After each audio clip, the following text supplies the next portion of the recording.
Vamos abrir nossas Bíblias. Primeira carta de Paulo aos Coríntios, capítulo 5, todo o capítulo. Vejamos o que diz a palavra do Senhor. 1 Coríntios 5, do verso 1 ao verso 13. Geralmente se ouve que há entre vós imoralidade, imoralidade tal como nem mesmo entre os gentios, isto é, haver quem se atreva a possuir a mulher do seu próprio pai. E contudo, andais vós ensoberbecidos e não chegastes a lamentar, para que foste tirado do vosso meio quem tamanho ultraje praticou? Eu, na verdade, ainda que ausente em pessoa, mas presente em espírito, já sentenciei como se estivesse presente que o autor de tal infâmia seja, em nome do Senhor Jesus, reunidos vós e meu espírito com o poder de Jesus nosso Senhor, entregue a Satanás para a destruição da carne, a fim de que o espírito seja salvo no dia do Senhor Jesus. Não é boa a vossa jactância. Não sabeis que um pouco de fermento leveda a massa toda? Lançai fora o velho fermento, para que sejais nova massa, como sois de fato sem fermento, pois também Cristo, nosso Cordeiro Pascual, foi imolado. Por isso, celebramos a festa, não com o velho fermento, nem com o fermento da maldade, da malícia, e sim com asmos da sinceridade e da verdade. Já em carta vos escrevi que não vos associeis com os impuros. Refiro-me com isto não propriamente aos impuros desse mundo, ou aos avarentos, ou roubadores, ou idólatras, pois nesse caso tereis de sair do mundo. Mas agora vos escrevo que não vos associeis com alguém que, dizendo-se irmão, for impuro, ou avarento, ou idólatra, ou maldizente, ou beberrão, ou roubador, com esse tal, nem ainda comais. Pois com que direito haverei eu de julgar os de fora? Não julgai vós os de dentro? Os de fora, porém, Deus os julgará. Expulsai, pois, de entre vós o malfeitor. Amém. Nós vivemos numa sociedade extremamente permissiva e corrupta, e essa cultura permissiva e corrupta muitas vezes tem invadido a família da fé. É comum, e eu sei que você certamente já ouviu e talvez até mesmo viu, alguma situação que abalou as comunidades ou uma comunidade cristã. Algum pecado, algum escândalo, alguma prática pecaminosa que certamente mexeu com aquela comunidade. A Igreja de Cristo é santa e a palavra de Deus nos afirma isso reiteradas vezes. O povo de Deus foi comprado por alto preço para ser santo. Nós somos eleitos por Ele, nós somos salvos por Ele, nós somos chamados por Ele para sermos santos como também Ele é. De modo que a maturidade da igreja também se vê no compromisso que ela tem com a sua disciplina. Por isso que quando nós olhamos aquela perspectiva das 9 marcas da igreja, uma das marcas de uma igreja realmente, genuinamente cristã, comprometida com a mensagem do Evangelho, é a disciplina eclesiástica. Nós temos que ter sacramentos administrados corretamente, temos que ter exposição fiel da palavra, temos que ter atitudes entre o povo de Deus que são coniventes com a nossa fé, mas também precisamos disciplinar o faltoso quando necessário. São marcas de uma igreja verdadeira que se preocupa de fato com a sua pureza. E a igreja madura celebra a disciplina, e o cristão, quando comete algo que desonra ao Senhor, que escandaliza o Evangelho, deve se arrepender e reconhecer que a disciplina é o melhor caminho para a restauração. O contexto que a gente acaba de ler aqui, de Coríntios capítulo 5, não preciso voltar muito, pois já temos estudado essa carta há muito tempo, é que, além dos problemas de divisão dentro da igreja, a igreja de Corinto ainda tinha um outro sério problema, um problema moral. Problema de relacionamento, nós já vimos do capítulo 1 até o capítulo 3. Problema com a autoridade do ministro, ou reconhecimento da autoridade do ministro, capítulo 4. E agora do capítulo 5 em diante, porque não é apenas o capítulo 5 em diante, Paulo vai tratar sobre problemas morais da igreja, pecados que eram cometidos pelos crentes, e esses pecados não eram punidos, não eram advertidos, e os crentes viviam de maneira regalada, como se nada tivesse acontecido. Por causa disso, então, Paulo vai tratar no capítulo 5 sobre a disciplina na igreja. Eu queria ver apenas 3 coisas sobre esse tema. Primeiro, o pecado dentro da igreja, verso 1 ao verso 2. Paulo vai tratar aí do verso 1 e do verso 2 que havia imoralidade dentro da igreja. Nós vamos ver ainda isso, capítulo 6, capítulo 7. Mas aqui no capítulo 5, Paulo vai dizer: a imoralidade de vocês ela é tão séria que eu ouvi falar que há entre vocês alguém que se atreva a possuir a mulher do seu próprio pai. O contexto aqui é de um homem que estava separado da sua mulher, ou era viúvo, não se sabe ao certo. Então, o filho, que tinha uma madrasta, estava tendo relações sexuais com a sua madrasta. Qual é a ideia de Paulo aqui? O que é que Paulo quer alertar a igreja? A impureza, a imoralidade de vocês, ela é tão grande que dentro da igreja tem pessoas com essas práticas. Coisas essas que nem mesmo entre os gentios se vê. São abomináveis diante de Deus. E são abomináveis até mesmo para o mundo. E vocês estão praticando. Então, Paulo vai tratar sobre o pecado dentro da igreja e como que era preciso que esses irmãos atentassem para o perigo desse pecado. Por isso, Paulo vai dizer o seguinte, verso 2: e contudo, andais vós ensoberbecidos e não chegastes a lamentar. Aqui nós temos o sério problema da nossa sociedade e das nossas igrejas. Eu li um livro há um tempo atrás de MacDonald, esqueci o nome, mas lembro apenas o sobrenome de MacDonald, que é a ideia de como que o pecado está ficando esquecido pela nossa sociedade. Lembrei agora. O desaparecimento do pecado. O autor é Jerry Bridge, é esse o autor, eu confundi com o MacDonald. O desaparecimento do pecado é o capítulo 1 do livro que ele fala sobre pecados intocáveis. E ele relata como que a nossa sociedade tem tratado o pecado como práticas comuns ou até mesmo como doenças. Então, para uma pessoa que rouba, se dá um termo mais elegante. Ela é uma pessoa, como é o termo? Cleptomaníaca.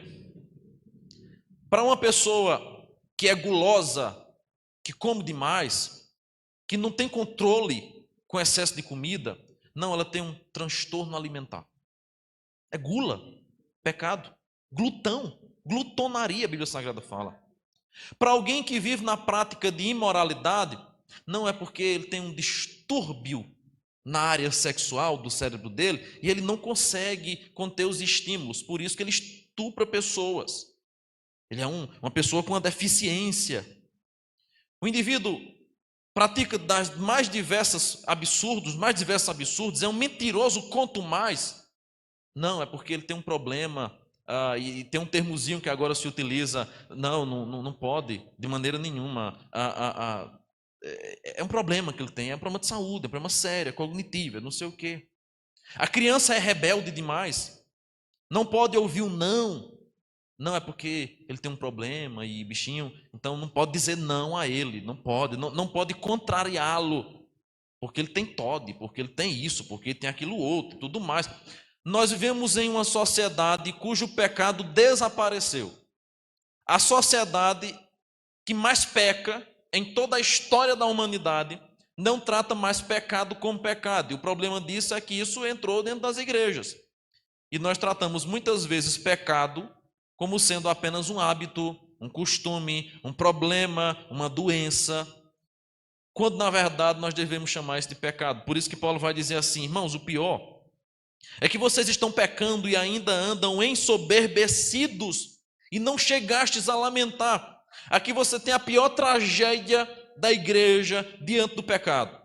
É quando a igreja peca, quando a igreja se entrega às suas paixões, é quando a igreja começa a ter práticas que desonram ao Senhor e não lamenta isso, vive naturalmente. Eu mencionei isso em uma reunião de casais que nós tivemos aqui há 21 dias atrás.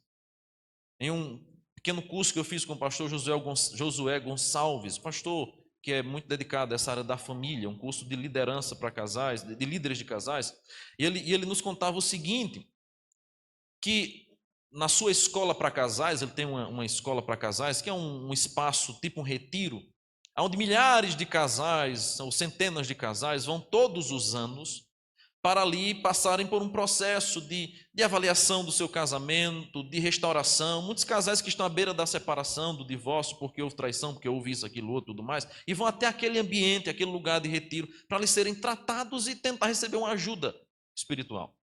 E ele conta a maneira lamentável como que muitos casais chegam naquele ambiente após traições, após inumeráveis adultérios, e relatarem o seu pecado como se fosse algo comum. E isso me espanta, porque eu tenho visto isso acontecer.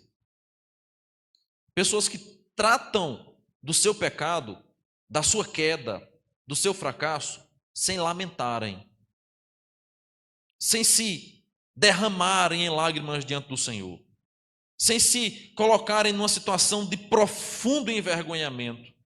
Pelo contrário, nós vivemos em uma época em que quem peca ou quem comete um ato pecaminoso, escandaloso, vive como se nada tivesse acontecido. Como se nada tivesse acontecido, como se tudo estivesse perfeitamente bem. Nós vivemos em uma época onde o pecado desapareceu. A realidade do pecado não desapareceu, ele está mais presente do que nunca. Mas a consciência do pecado desapareceu da nossa sociedade. As pessoas não falam mais de pecado, elas falam de transtorno. As pessoas não falam mais de pecado, elas falam de síndrome. Elas não falam mais de pecado, elas falam de cultura. O pecado desapareceu. E Paulo vai dizer, o pior, irmãos, é que está havendo entre vocês coisas absurdas e vocês nem lamentam essa situação. Vivem naturalmente. É o que Paulo vai dizer. Então, a primeira característica é sobre o pecado dentro da igreja. Em segundo lugar, Paulo vai tratar sobre a punição do pecado dentro da igreja, ou na igreja, verso 3 ao verso número 7. Eu, na verdade, ainda que ausente em pessoa, mas presente em espírito. Preste atenção, que aqui Paulo não está dizendo que ele estava como que de maneira onipresente na igreja de Corinto. Paulo não está de maneira nenhuma aqui embasando isso. Como se eu pudesse estar aqui e ao mesmo tempo lá. Paulo está falando, a palavra espírito que Paulo utiliza aqui, a referência do contexto que Paulo utiliza aqui é que, ainda que distante da igreja de Corinto, Paulo tinha uma preocupação por aquela igreja, que a distância não tirava essa preocupação dele. Eu não estou aí com vocês, mas eu me preocupo com a situação de vocês. Hoje, como pastor, eu entendo perfeitamente o que Paulo está dizendo aqui. A gente passa por algumas igrejas, naturalmente, por mais que a gente não esteja mais lá, mas nós, por causa do carinho, do amor para com os irmãos, nos preocupamos quando a igreja não vai bem. Desses dias eu fiz uma visita a uma determinada igreja que eu passei, e a igreja está enfrentando alguns problemas, e aquilo doeu profundamente no meu coração. Não estou lá, não é mais minha jurisprudência, mas nos dói profundamente, e a ideia que Paulo está trazendo aqui é essa. Paulo, com o coração pastoral, mesmo não estando em Corinto, se preocupava com o que acontecia naquela igreja que era amada por ele. Eu não estou aí, irmãos, eu não estou aí, mas em espírito eu já sentenciei. A ideia de Paulo é, eu quero que o problema seja resolvido. Paulo vai tratar sobre a punição do pecado na igreja, e ele vai continuar dizendo o seguinte: como se eu estivesse presente, eu já sentenciei que o autor de tal infâmia seja, em nome do Senhor Jesus, reunidos vós e o meu espírito com o poder de Jesus nosso Senhor, entregue a Satanás para a destruição. O que é que Paulo quer dizer com a expressão entregue a Satanás? O problema do pecado é quando ele não é confessado, quando ele não é abandonado. 1 Coríntios, ou melhor dizendo, Mateus capítulo 18, se você puder abrir esse texto rapidamente. Mateus capítulo 18, verso 15 a 17, você tem aí o processo disciplinar que deve ser praticado pela igreja. Mateus 18, verso 15 ao verso 17. Esse é o procedimento que o próprio Senhor Jesus vai nos ensinar a respeito do que fazer. Diz aí, ó: se teu irmão pecar contra ti, vai arguí-lo entre ti e ele só. Se ele te ouvir, ganhaste a teu irmão. Se porém não ouvir, toma ainda contigo uma ou duas testemunhas, para que pelo depoimento de duas ou três testemunhas toda palavra se estabeleça. E se ele não os atender, dize-o à igreja. E se recusar ouvir também a igreja, considera como gentil ou publicano. Qual é o princípio estabelecido por Cristo? Quando alguém peca, esse alguém precisa ser confrontado a respeito do seu pecado. Então você que soube do pecado, que viu o pecado, que testemunhou o pecado, vá lá, confronte seu irmão. E eu já expliquei sobre isso aqui.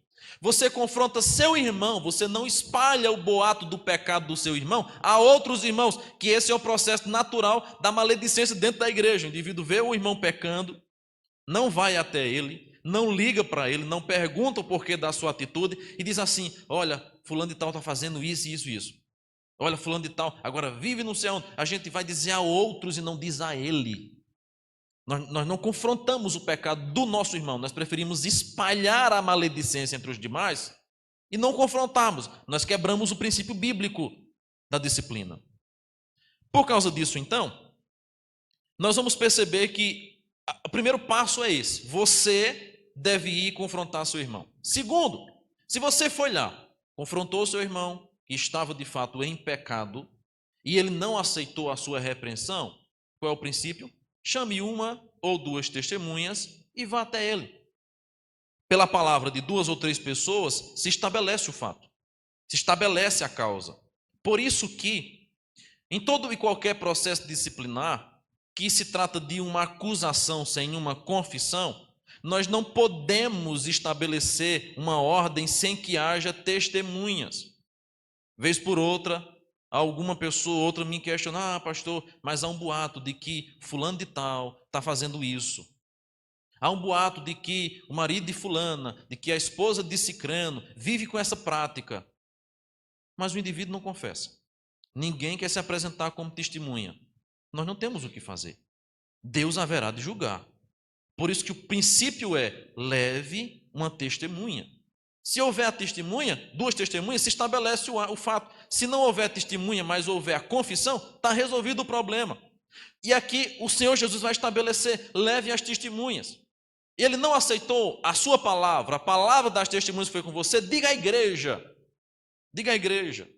E aqui é quando aqueles que são responsáveis pela igreja haverão de tomar a causa, assumir a responsabilidade e praticar o ato da disciplina para a recuperação do faltoso.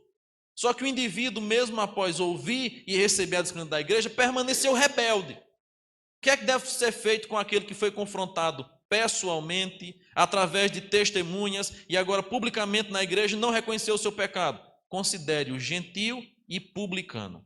Ou seja, esse tal é um rebelde ou um pecador, quanto mais, que por causa disso se mostra um descrente, entrega ou despojo da igreja, ele não pertence a nós. Paulo vai utilizar essa mesma ideia apresentada por Cristo em Mateus 18, em 1 Coríntios capítulo 5, com maior severidade, quando diz assim: entregue-o a Satanás. Por que Paulo usa essa expressão tão forte? Entregue-o a Satanás. Porque aquele que não reconhece o seu pecado, não se arrepende dos seus pecados e não aceita a disciplina, mostra que está com o coração enrijecido. E quem está dominando as suas faculdades mentais, espirituais, não é o Senhor. Paulo então diz: entrega ele a Satanás. Porque se ele for crente, ele vai ser salvo. Mas como assim? Como é que vai entregar a Satanás e depois vai ser salvo? No verso 3, Paulo vai dizer: porque o processo da disciplina de maneira alguma visa destruir o indivíduo. Nenhuma disciplina eclesiástica aplicada corretamente e biblicamente visa destruir o indivíduo. Pelo contrário, toda e qualquer disciplina eclesiástica deve ser para a restauração, para o bem do faltoso. Lembra do que Davi diz no Salmo 119? Foi-me bom ter passado por isso. Foi-me bom, para que eu aprendesse os teus decretos. O que é que foi bom Davi passar para que ele aprendesse os decretos de Deus? A disciplina, irmãos. Salmo 32, Salmo 51, enquanto calei os meus pecados, os meus ossos envelheceram, o meu vigor se tornou em sequidão de estio, porque a tua mão pesava dia e noite sobre mim. Então confessei o meu pecado, a minha iniquidade não mais ocultei. Deus restaurou a sua vida. Ele agora passou a estar mais próximo de Deus. Davi passou pelo processo disciplinar que foi dolorido, que foi vergonhoso, que foi humilhante, mas foi restaurado à presença do Senhor. Por isso ele vai orar no Salmo 51, lava-me e ficarei limpo, lava-me e ficarei mais alvo do que a neve. Sendo assim, todo homem piedoso te fará súplicas. A ideia é, Deus me restaurou do meu pecado. E é esse o propósito da disciplina. E aqui, Paulo então vai tratar sobre a punição como método ou como ação de Deus para proteger o corpo.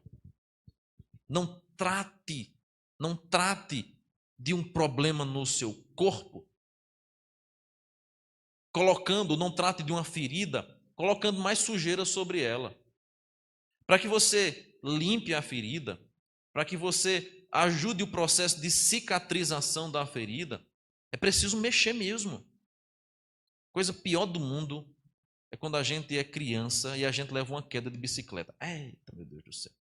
Aí você, vai andando naquela estradinha de terra, de bicicleta. Acontecia muito isso. Hoje, as crianças hoje perderam tanto a infância que não sabem mais nem o que é cair de bicicleta. A infância está tão diferente hoje, né? Eu vejo os meninos lá na minha rua, uma garotada assim, tudo juntinho assim, no telefone. O menino não sabe o que é levar uma queda, não sabe o que é antopado, não sabe o que é arrancar a cabeça do dedo, não sabe o que é quebrar um braço, não sabe nada disso mais sabe, nada mais disso sabe porque está ali bitolado no telefone.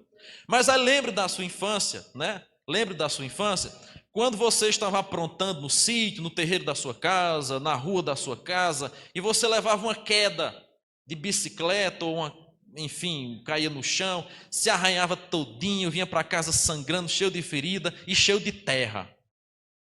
Aí, para piorar a situação, sua mãe pegava água, sabão e esfregava em cima da ferida. Aquilo doía na alma. Alguns passavam aquele negócio que não tem mais, metiolate, E aí a criança chora, esperneia, aquele negócio todo. Mas se você deixar a terra lá, vai infeccionar, vai abrir maior ferida, vai trazer maior problema. A ideia é, para que a ferida seja tratada, é preciso mexer, limpar, tirar todo o resto de impureza que tem nela, para que seja reconstruída a pele que foi manchada, que foi ferida, cortada por causa do acidente. Paulo está dizendo aqui, irmãos, o propósito da disciplina, é para que esse indivíduo seja salvo no dia do Senhor, verso 5, seja entregue a Satanás para a destruição da carne, a fim de que o espírito seja salvo no dia do Senhor. Por que a destruição da carne? Porque o processo disciplinar traz vergonha, traz humilhação, traz o afastamento da ceia do Senhor, que é uma punição, é um símbolo do distanciamento de Deus. Ou seja, a nossa carne, ela sofre com a disciplina, mas o nosso espírito é renovado diante de Deus. Esse é o propósito da disciplina, quando o faltoso é genuinamente crente, se arrepende e está disposto a ser restaurado.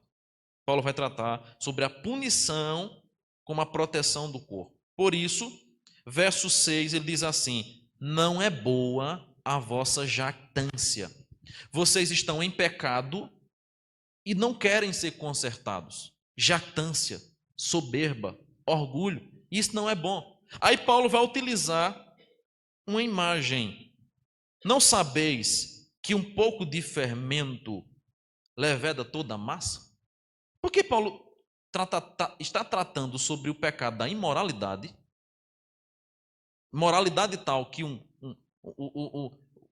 filho toma a mulher do seu pai, e agora vai falar sobre receita de bolo ou de pão.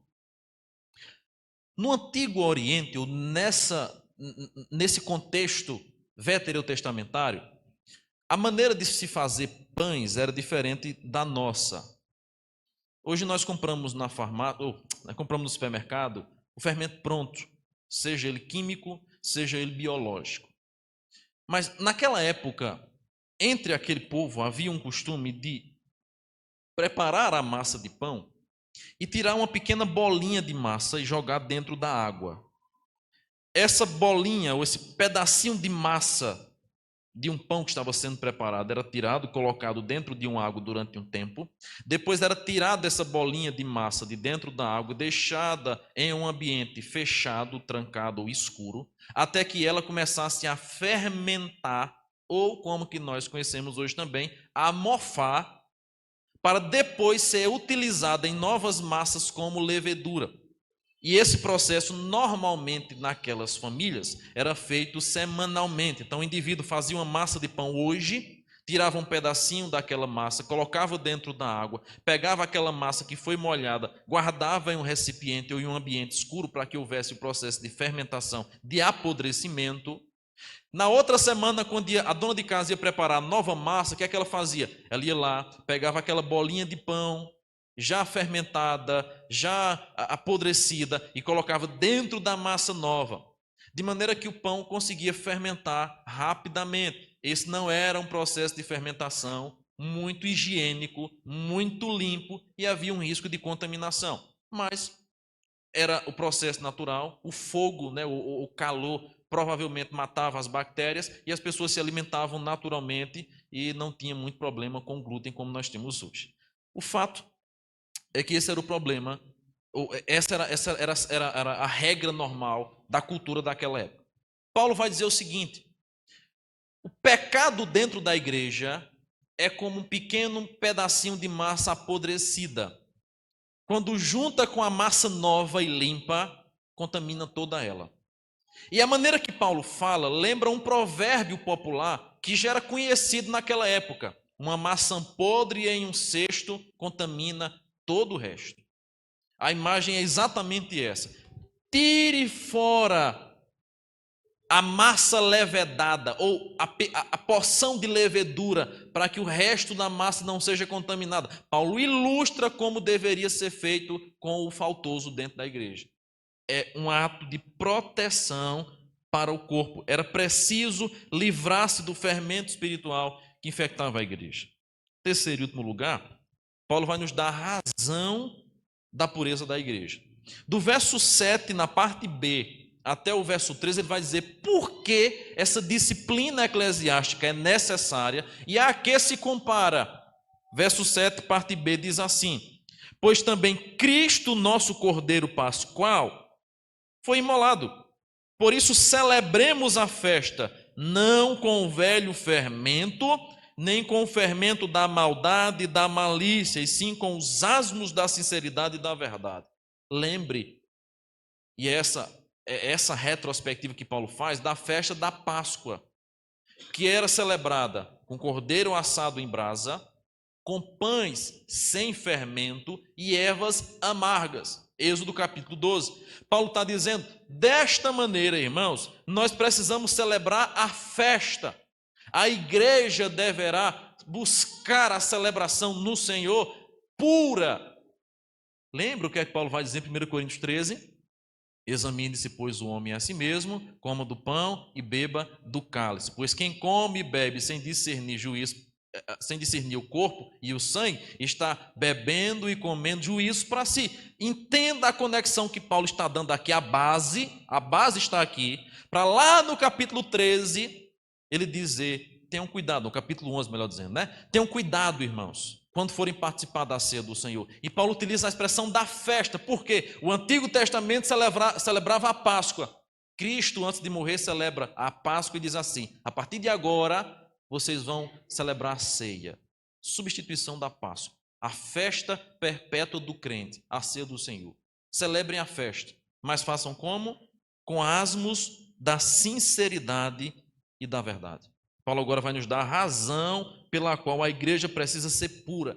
Cristo é o cabeça da igreja, morreu pela igreja, derramou sangue puro e santo pela igreja, para que ela fosse lavada, remida, purificada e liberta de todo o fermento da maldade, da malícia para que nós possamos viver em sinceridade. Agora preste muita atenção, porque o versículo 9 e 10, então, Paulo vai dizer o seguinte: já em carta vos escrevi que não vos associeis com os impuros. Refiro-me com isto não propriamente aos impuros deste mundo, ou avarentos, ou roubadores, ou idólatras, pois nesse caso tereis de sair do mundo. Mas agora vos escrevo que não associeis com alguém que, dizendo-se irmão, foi impuro. Paulo aqui está nos mostrando que nós não devemos nos associar com os impuros. Agora, quem são esses impuros? 1 Coríntios 15, 33, Paulo vai dizer assim: não vos enganeis, as más conversações corrompem os bons costumes.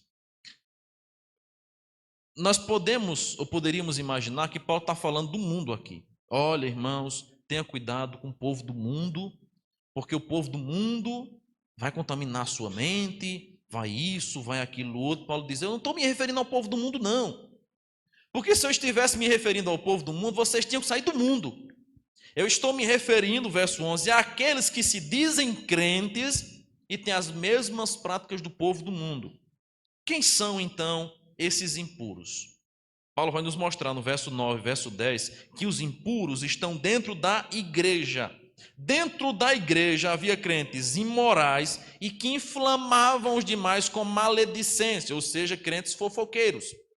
E estes irmãos, segundo Paulo, tanto os perniciosos, imorais e maledicentes, eram o fermento da igreja. E eu não tenho dúvidas nenhuma de que a imoralidade é um problema sério, que a avareza, como Paulo vai dizer aqui, é um problema sério, a idolatria, os idólatras, os maldizentes, mas a maneira como Paulo vai nos falar sobre os impuros, maledicentes, Paulo vai dizer: não se associem com eles. Paulo vai dizer: estes que praticam tais coisas são fermento dentro da igreja. Sabe o que é isso? O câncer da igreja. O câncer da igreja são crentes fofoqueiros, maliciosos, imorais, perniciosos, avarentos, tudo que não presta.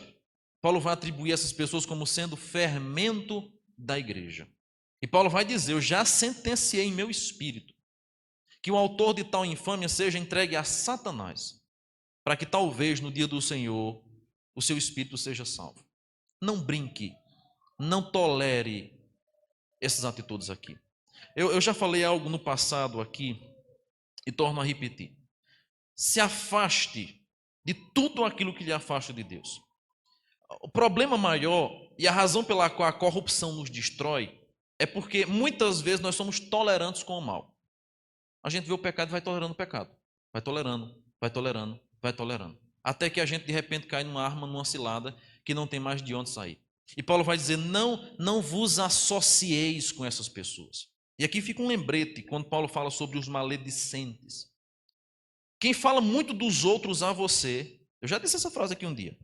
Quem fala muito dos outros a você, um dia falará muito de você aos outros. E não quer dizer que ele fale bem de você. Quem fala muito dos outros a você, um dia vai falar muito de você para os outros. Se afaste de fofoqueiro.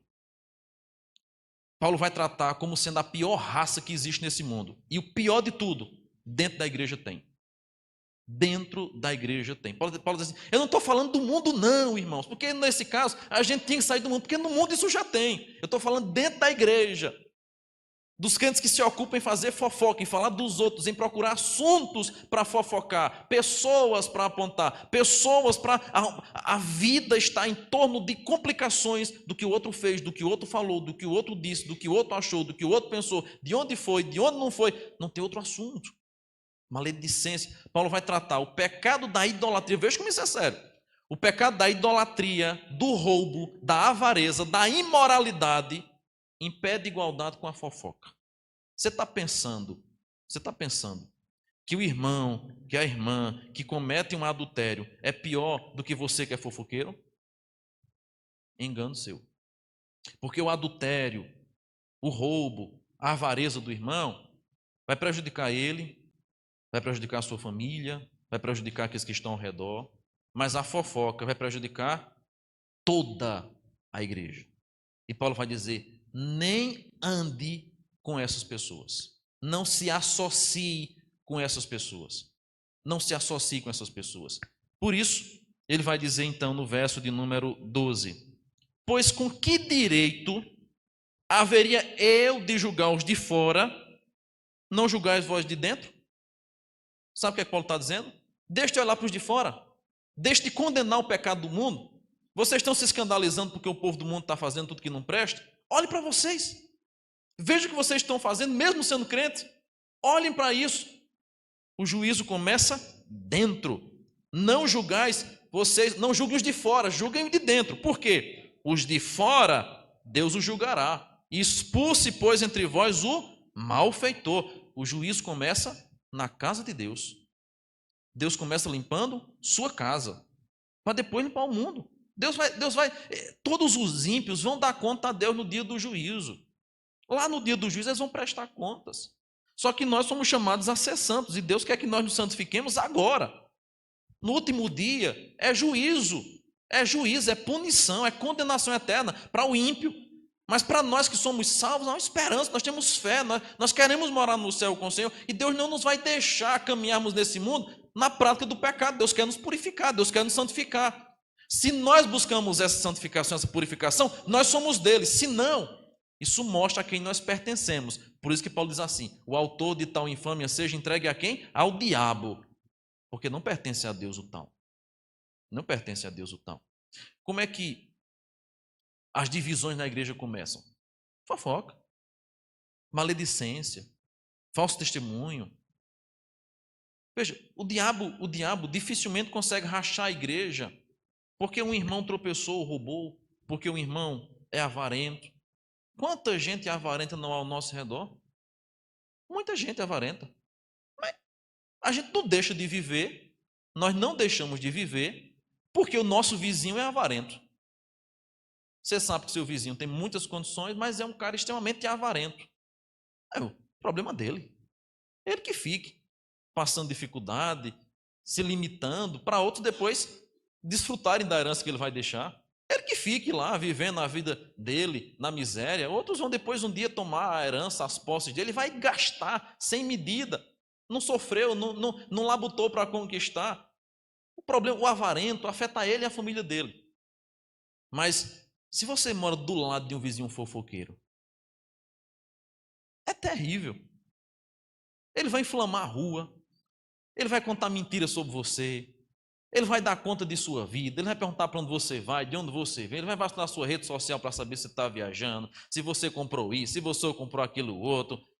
Você não vai ter paz com o vizinho fofoqueiro, porque mostra-nos o impacto e a expansão disso. Paulo vai dizer: não se preocupe com o mundo, deixe de se preocupar com quem vai para o forró bom. Quem não é crente, aquele que está no mundo, entregue a sua... O que é que a Bíblia diz? O santo se santifique mais, o impuro se entregue à imundícia. Então, se você está vivendo na prática do... ou já é alguém que está distante do Senhor, já vive na prática do pecado, pode se corromper, meu filho. Entregue aí as suas paixões, vai para forró bom, adultere, faz o que você quiser. No último dia Deus vai chamar, vai pedir contas de tudo que você fez. O impuro se contamine mais, mas o santo se santifique mais. Então Paulo está dizendo: deixem de se preocupar com o pecado do mundo, porque Deus vai cuidar deles. Agora vocês não podem tolerar o pecado dentro da igreja, porque vocês já foram salvos. Vocês já foram resgatados. Nós não temos como controlar o pecado lá fora, mas dentro do arraial de Deus, Deus vai tratar dos impuros com muita severidade. O Antigo Testamento está cheio de exemplos de como que Deus tratava o impuro. Deus matava, Deus punia, Deus botava para fora. Era assim, para que houvesse pureza no meio da igreja, no meio do povo de Deus. Cristo morreu para que nós fôssemos comprados para Ele como uma noiva pura, santa, sem mácula. Nós não podemos tolerar a levedura no meio do povo de Deus. Diante disso, então, algumas lições aqui que o texto vai nos ensinar sobre a disciplina dentro da igreja. Primeiro, o problema da disciplina, muitas vezes, é a rebeldia do faltoso. A disciplina não é um problema. A disciplina é a solução do problema. É a chamada de Deus ao arrependimento. É Deus dizendo assim: meu filho, eu te amo. Volte enquanto é tempo. A disciplina não é o problema. Agora, a rebeldia do faltoso que é o problema. É quando o crente peca, escandaliza o evangelho, mas não aceita ser disciplinado. A jactância que Paulo fala é exatamente essa. O indivíduo pecou, escandalizou o evangelho, deu mau testemunho, mas não quer ser disciplinado, porque não aceita. Mas tem tantas pessoas fazendo aí coisas piores, por que vai disciplinar eu? Não aceita, a jactância não é boa. Segundo, por não reconhecer o pecado e por ficar até mesmo com raiva de quem aplica a disciplina. É histórico isso dentro das igrejas. Os crentes que ficam com raiva dos conselhos, dos pastores, porque aplicaram a disciplina. Você escandalizou o evangelho, você pecou diante do Senhor e agora está tentando transferir o seu pecado para os outros. Por último, nós estamos acostumados com uma cultura onde o crente que é disciplinado, ele procura outro aprisco. Então, hoje nós temos essa facilidade, que é bom a variedade de igrejas, mas que é terrível para o crente cômodo. Eu já morei em Recife, tinha muitas igrejas, e eu sei muito bem como é o contexto. Os irmãos visitavam a igreja aqui, enquanto a igreja estava agradando a eles estavam lá. Mas no momento que o pastor, que o conselho chamava a atenção, o que é que eles faziam? Vou para outra igreja, vou recomeçar lá. E eu me deparava com muita gente que já tinha passado por 6, 7, 8 igrejas, assim, naturalmente. Não, eu congreguei 3 anos em tal igreja, congreguei 1 ano em tal, congreguei 4 anos em tal, mora na mesma cidade. Congreguei tantos meses em tal. Você olha assim, por que esse muda? Porque eu fico na igreja enquanto me é conveniente, mas no momento que meu pecado for confrontado, eu não quero mais saber desse pastor, eu vou para aquela igreja ali. E nós vivemos numa época em que, quando o faltoso é disciplinado, não reconhece o seu pecado, o que é que ele faz? Ele muda de igreja, achando que o problema está aqui na igreja, não nele que cometeu o pecado. Paulo vai dizer, não é assim. Qual é o propósito da disciplina então? É restauração. Deus quer restaurar os seus filhos. Deus quer purificar a sua igreja. Deus quer que a gente seja a sua imagem. Deus quer que a gente seja povo santo, separado. Deus quer que a gente resplandeça. Por isso que, quando Paulo vai tratar sobre o pecado da igreja, Paulo vai falar que os de fora não estavam cometendo tamanha imundícia. Por isso que ele menciona esse aspecto do fermento que leva da massa e como que isso é extremamente prejudicial. Por causa disso, então, irmãos, é triste. Quando a igreja é conhecida pelas práticas pecaminosas dos crentes e não pela sua transformação. O que é que Paulo diz no verso 1, para a gente terminar? Geralmente se ouve que há entre vós imoralidade. Paulo está dizendo, o que o mundo conhece de vocês, o que as demais igrejas conhecem de vocês, é que a imoralidade está rodando solto dentro da igreja. Paulo vai dizer, não é bom. Um pouco de fermento leveda a massa. A igreja não deve ser conhecida por isso. A igreja deve ser conhecida por pessoas que foram transformadas, santificadas. Claro, aqui não é lugar de gente perfeita. Se for, vamos todo mundo sair daqui. Vamos todo mundo se embora. Porque aqui não é lugar de gente perfeita. Mas é lugar de gente que reconhece o pecado e está aqui para reconstruir, para recomeçar, para abandonar o pecado. E Deus nos ajude para que nós possamos lançar fora o fermento da maledicência, da imoralidade, do orgulho, da avareza, do roubo, para que possamos nos apresentar como noiva imaculada, santa, pura, que foi comprada pelo Cordeiro de Deus. Fiquemos de pé e vamos orar então, nesse instante, ao Senhor.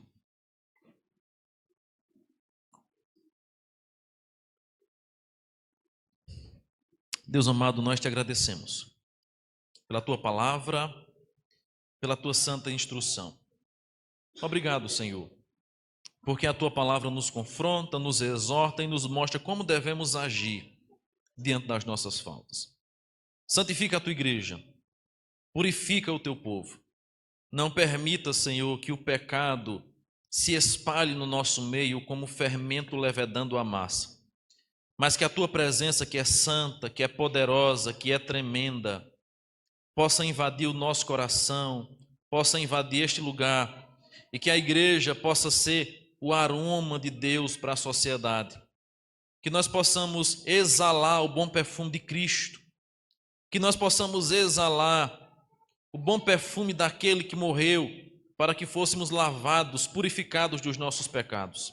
Tem misericórdia de nós e nos ajuda nesse processo de santificação, para o louvor de tua glória, em nome de Jesus. Amém e amém.